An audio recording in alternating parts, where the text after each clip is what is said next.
I think I don't even really know how to tell this story, but since I started sharing stories on here, I shared my child abuse, my suicide attempt, my mom dying, a bunch of different things that I've been through that just changed my life and really made me who I am. And always looking on the positives, like even with the heavier stuff like the child abuse and the suicide attempt. And I guess this video kind of leans more in that direction. But there was a very positive takeaway from almost all those videos. And I don't really know if this one will have that. I'm already getting a little emotional, and I don't even know if this story, if this is even a story I should be sharing publicly, but I think that it's more important to share the whole of my story, and this whole event is just as much a part of my story as anything else I've shared with you guys. So I think, and also, for all I know, there might be someone watching this who has been through something similar that is really struggling right now.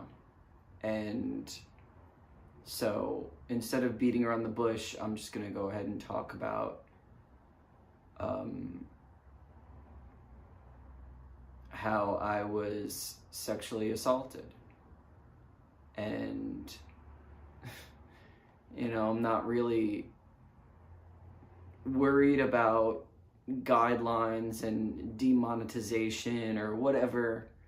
I'm sure I'll get some kind of strike, or maybe one of the platforms I share this to will take this video down automatically just because of what I'm talking about.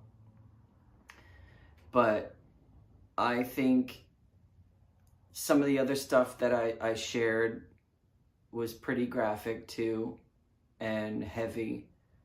And so this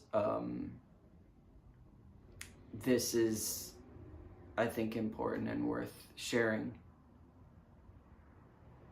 So when I was 19 years old, I had just gone away to college. I moved out of my dad's house, which was amazing because even though the physical abuse had stopped, I was still verbally and emotionally tormented by this man. And I wanted nothing more than to get out of that place. And college, if anything, was my only ticket out. And there was no other option for me. And I was very excited to be away from that situation. But I think because of, me freshly getting into music and using music as an escape, and also really wanting to get into the industry, and now that I've been a part of the industry, looking back, it's incredible how deep and desperate my desire to get into the industry was back then. So much so that not only did I start befriending a lot of different people that were involved in the local music scene at the time, but I had gotten involved with what I didn't realize was a cult. And And I'm not making this video to go after anyone. I'm not looking for redemption or revenge or any of that. You know, I'm just sharing my story. So I won't be naming anyone. And quite frankly, I don't think going after anyone after all this time really makes sense, especially considering I've spent most of my time since then working through this issue. Although, aside from maybe 3 people, I've never told anyone this. I've maybe got a little bit more comfortable opening up to closer friends and partners in recent years. But there's people that know me from back then that may or may not see this video that will be shocked that this had happened. Now, thankfully, this was not a repeated offense. Mostly because after what had happened, it was like a reality check for me. And it completely took me out of this circle that I was entrenching myself in. Befriending people that I thought I needed to in order to get anywhere in this industry. Even though most of these people were only like local level people, and their ringleader, who was, like most cult leaders, incredibly charismatic and very good at preying upon people like me who have serious family trauma, is isolated, and I mean, and also like is at the time, you know, like my mom was only deceased for like 3 years at the time, so it was still pretty fresh.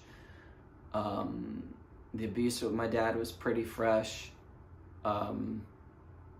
There was no like long-standing relationships that I developed in high school, although I wouldn't say there was any severe negative ones either, but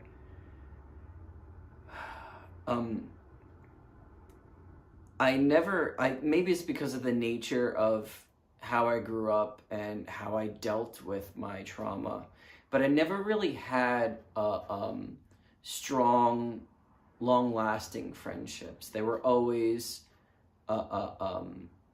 quick. They were always, you know, based on circumstance, like what I'm doing with my life. But I think because of my experiences, I was pulled into, or attracting rather, people that just really knew how to manipulate other people.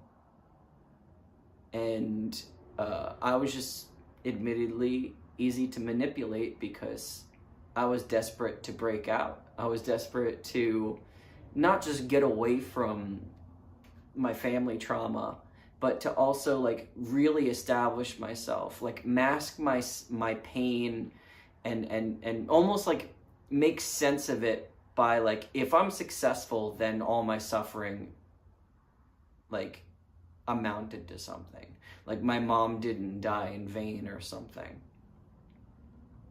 So it was very easy when this charismatic leader, who was relatively similar in age, so it wasn't like a typical, you know, adult child predation thing, and it also wasn't a typical like industry leveraging of power, but the power that was being leveraged was entirely social, And because,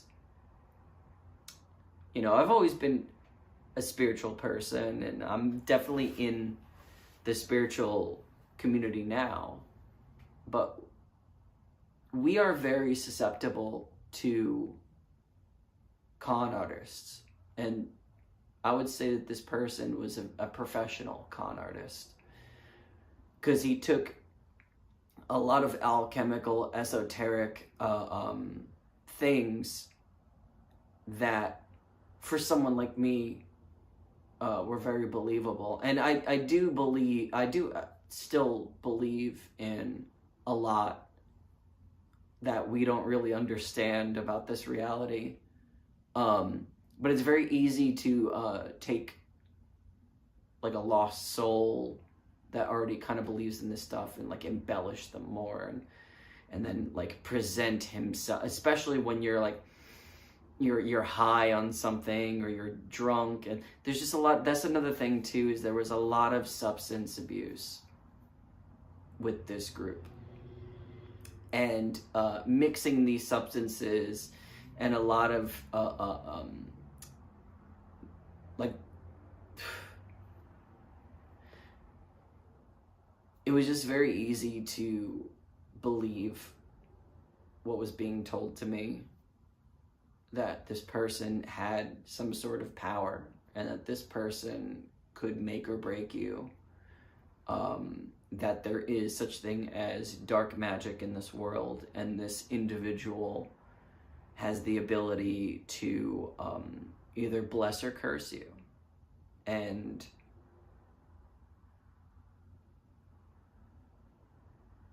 I just really wanted to justify my suffering and everything I've been through by being as successful as all the people I looked up to.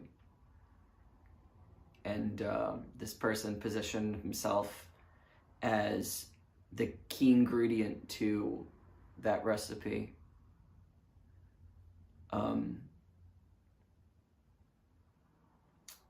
There was a few times where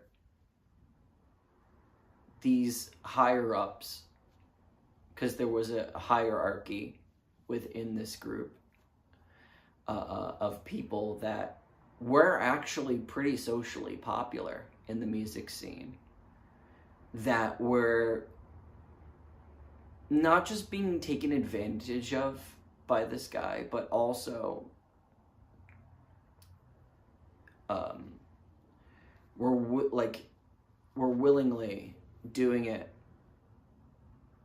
with the belief that they were getting something magical out of it. And you know, with a little bit of alcohol, to prove myself, I was told that I had to kiss this guy. And I'm not bisexual at all. I wasn't attracted to this guy.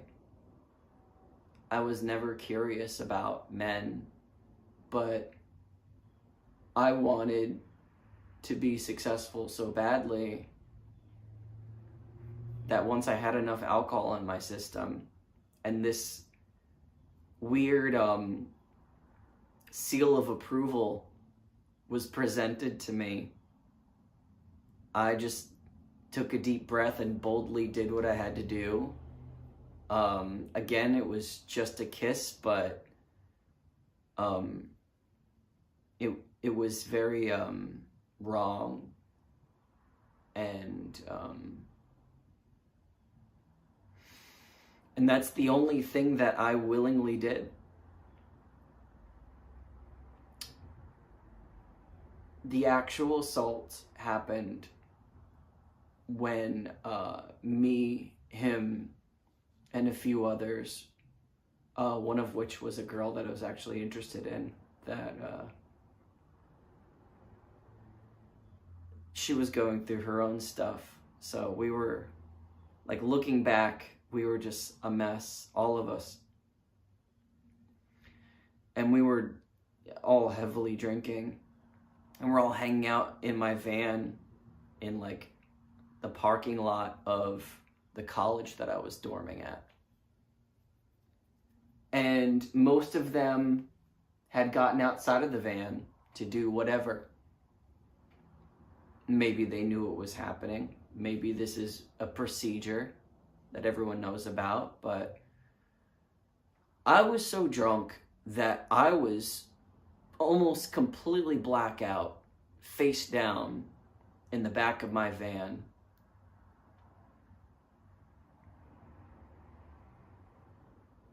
And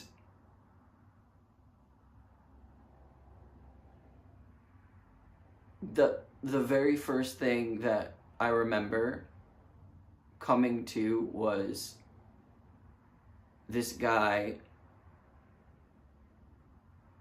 who was just like really grooming me into this position, had his pants down and my pants down, and was attempting to penetrate me.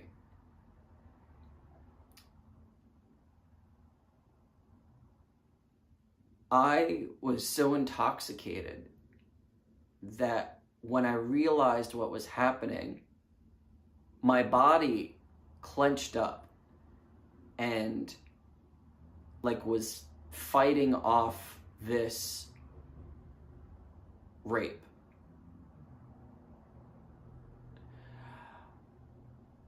But I was too intoxicated to get up. I was too intoxicated to actually like have this weird burst of energy. You know, that adrenaline rush that you would get whenever you feel like your life is in danger. But thankfully, I guess the clenching up and the resistance was enough to get him to stop attempting this rape. But I never, like, we never talked about that. And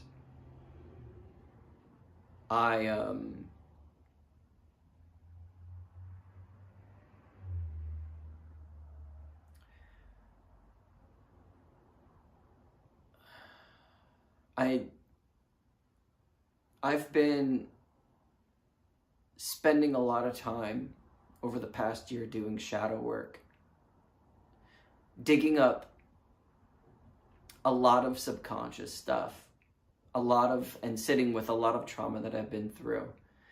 And I think this was something that I kind of brushed under the rug for years, because not only is it incredibly embarrassing and humiliating and demasculating and demoralizing, but it's also like, what do you do, right? Like, it was like he didn't penetrate me, and it could have been worse. So like, that's what you tell yourself, right? Maybe most survivors tell yourself like, it could have been worse. And you know, like, oh, especially as a man, like you don't want to talk about this. And I think anyone, and most of my partners have been sexually assaulted, and their stories are way worse than mine, because like, it actually, like, it wasn't just an assault, like it was a full horrible act for almost all of them. And I don't know. I don't know what the answer to something like this is. Like, because I don't think that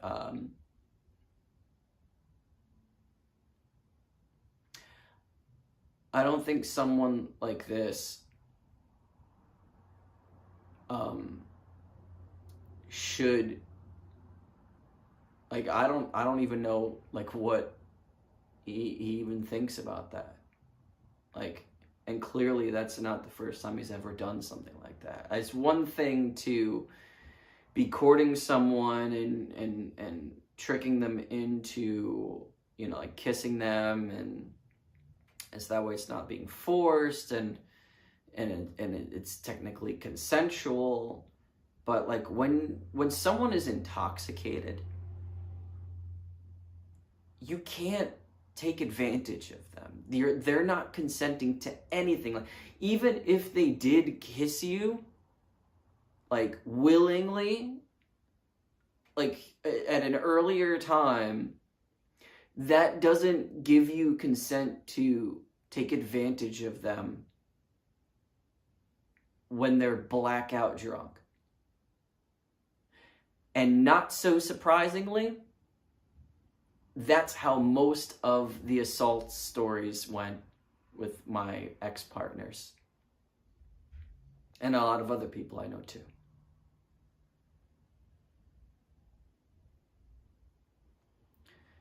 And I guess the whole point to me sharing this story is, like, if you've been through something similar and you're carrying it with you, especially, you know, not sharing it because you're ashamed and, like, you don't want to be viewed that way. You don't want to be labeled as a victim. I don't want to be viewed as a victim. I don't want to be viewed as, this is the person that was sexually assaulted, or this is the whatever. But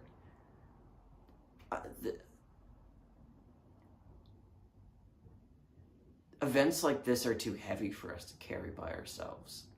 At the very least, we need to be in therapy talking about these things. And hopefully have a circle of friends or family or partners that we're comfortable enough opening up to about these situations. Because carrying events like this, it slowly eats away at you. And I don't think there's you know, I mean, when you're young, you're gonna try stuff. You're gonna drink. You're gonna get high, and obviously, if you're traumatized, your trauma is gonna completely paint your whole way of looking at the world. So maybe the story and how it's coming across is resonating with you because of where you're at now. But if this is something that you're currently going through, or something that you haven't gone through yet, and you're still pretty young and, like, viewing the world the way that I used to view it back then this just sounds like another story where, like, oh, well, you put yourself in that situation. You shouldn't have been, like, that wouldn't happen to me. That wouldn't happen to me was my whole worldview up until that point. And even after that, I would still hear different stories from people and be like, oh, that wouldn't happen to me. Even though it pretty much did. And it could have been, it could have wound up exactly, like, if the person that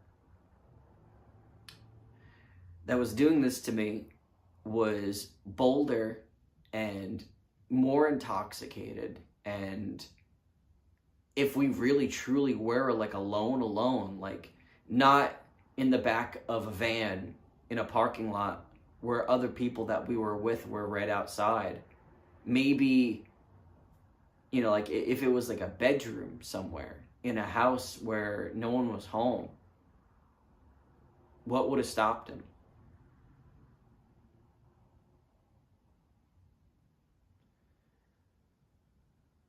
And I don't think it's like we can't change the past. We can't change what mistakes we've made. But maybe we can just open up to each other a little more. Forgive ourselves for making the mistakes that we made and try to learn from them somehow. And my big takeaway from this experience is not being silent on this issue, even if it's not my story. You know, I think that if something could be done, if this was like a predator, I mean, to be honest,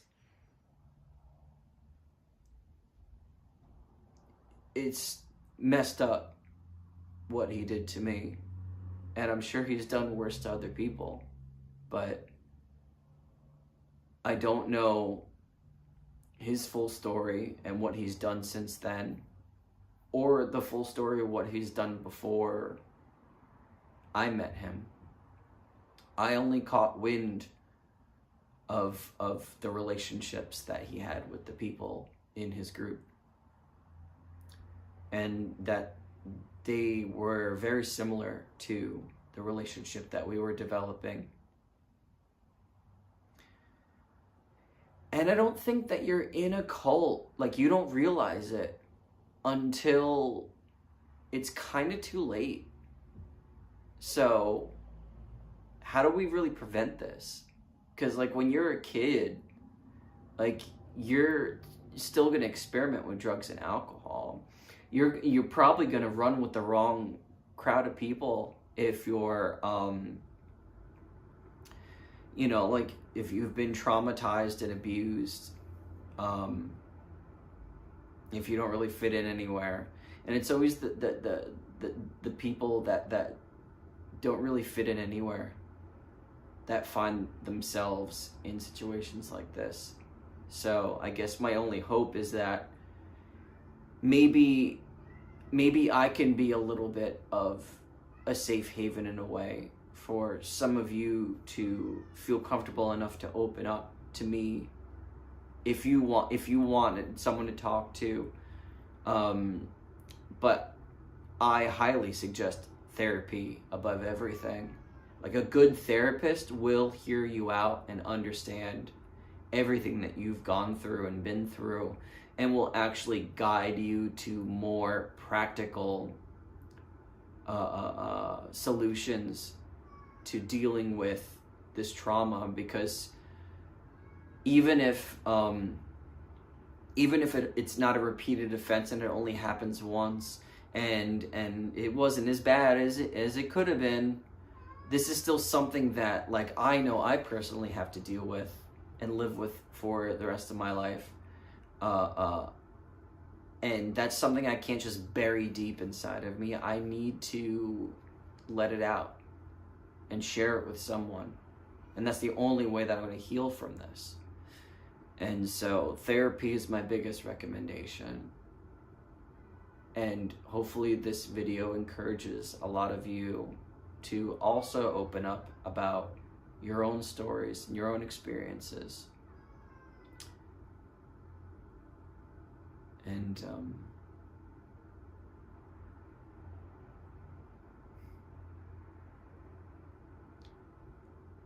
here's to hoping to better days.